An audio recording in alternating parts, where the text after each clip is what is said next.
ભુજ તાલુકાના ભાખરિયા ગામની 2007થી બંધ પડેલી શાળાની મુલાકાત લઈ શાળા શરૂ કરાવવા સરકાર સામે આંદોલન કરવાની ચીમકી આપતા લખન ધ્રુવા. ભુજ તાલુકાના ભાખરિયા ગામની 2007થી શાળા બંધ પડી છે. લખન ધ્રુવા દ્વારા મુલાકાત લઈ શાળા શરૂ કરાવવા સરકાર સામે આંદોલન કરવાની ચીમકી આપી છે. કચ્છમાં અનેક શાળામાં શિક્ષકોની ઘટ છે તો અમુક શાળાઓ બંધ પડી છે. અમુક શાળામાં શિક્ષકો હાજર રહેતા નથી. અમુક શાળામાં શિક્ષકોના ઘટને કારણે વિદ્યાર્થીઓને ભણતર પર માઠી અસર પડે છે, જ્યારે અનેક શાળામાં શિક્ષકો ગેરહાજર રહે છે. અનેક શાળાની ફરિયાદ મળે છે. ત્યારે લખન ધ્રુવા એ વિસ્તારની મુલાકાત લઈ સરકાર સામે લડી રહ્યા છે. આજે વાત છે ભુજ તાલુકાના ભાખરિયા ગામની, જે શાળા 2007થી બંધ પડી છે. તે શાળાની લખન ધ્રુવા દ્વારા મુલાકાત લેવામાં આવી. જો આ શાળા તાત્કાલિક શરૂ થશે તો સારું, નહીં તો સરકાર સામે આંદોલન કરવાની પણ ચીમકી આપી છે. Bureau report Rameshbhai Bhanushali. ભુજ તાલુકાનું ભાખરિયા ગામમાં આવ્યા છીએ. ભાખરિયા ગામની પ્રાથમિક શાળા 2007થી માંડી અને આજ સુધી બંધ પડી છે. માત્ર 2024માં એક મહિના પૂરતા એક શિક્ષક આવ્યા હતા. આપણે એમ કહી શકીએ કે 2007થી કરીને આજ દિન સુધી આ સ્કૂલ બંધ છે. ભાખરિયા ગામ ભુજથી માત્ર 20થી 25 કિલોમીટર થાય છે અને આ જે રોડ ઉપર આવે છે, જ્યાં આગળ વ્હાઈટ નળ આવેલું છે, જ્યાં આગળ ધોરણો આવેલું છે, જ્યાં આગળ ખાવડા આવેલું છે, એ જ રોડ ઉપર આ ગામ આવેલું છે. 100% વસ્તી અહીં મુસ્લિમ સમાજની છે. અહીંયા આગળ 50થી વધારે વિદ્યાર્થીઓ છે.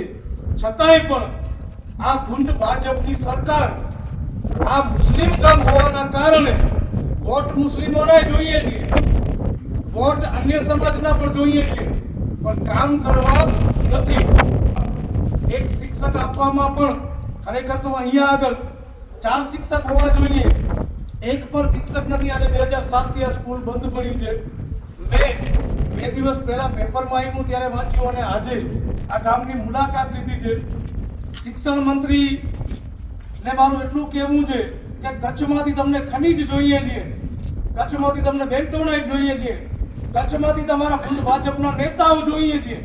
6 ધારાસભ્ય તમારા, એક સાંસદ તમારા, છતાંય પણ કચ્છમાં 4304 શિક્ષકોની ઘટ હોય અને આવા ભાખરિયા ગામમાં એક પણ શિક્ષક ન હોય તો ભુજ તાલુકાના ધારાસભ્યોને રાજીનામું આપી દેવું જોઈએ.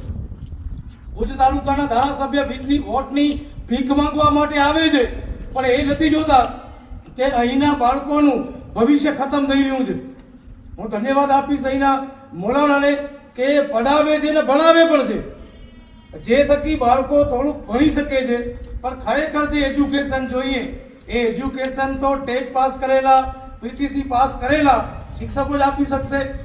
શિક્ષકોની ઘટ જે કચ્છમાં છે એના ભાગ સ્વરૂપે એક બહુ ભુજ તાલુકો જે વિકસિત તાલુકો કહેવાય છે, એનું એક નાટકનું ગામ છે જ્યાં 50થી વધારે વિદ્યાર્થીઓ છે. એવા ગામમાં 2007થી માંડી અને આજ દિવસ સુધી કોઈ શિક્ષક આવ્યા નથી.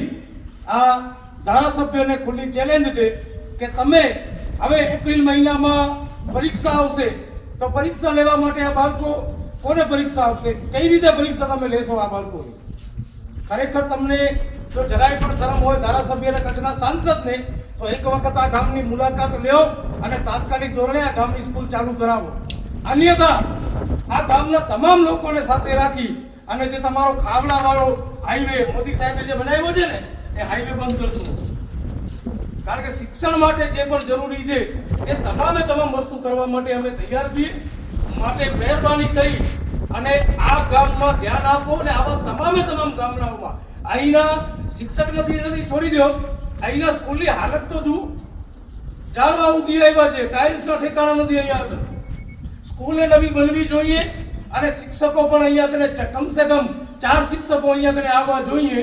અન્યથા રોડ રસ્તા બંધ થશે અને એમાં કાંઈ થશે એની જવાબદારી કચ્છના સાંસદની અને ભુજના ધારાસભ્યની રહેશે.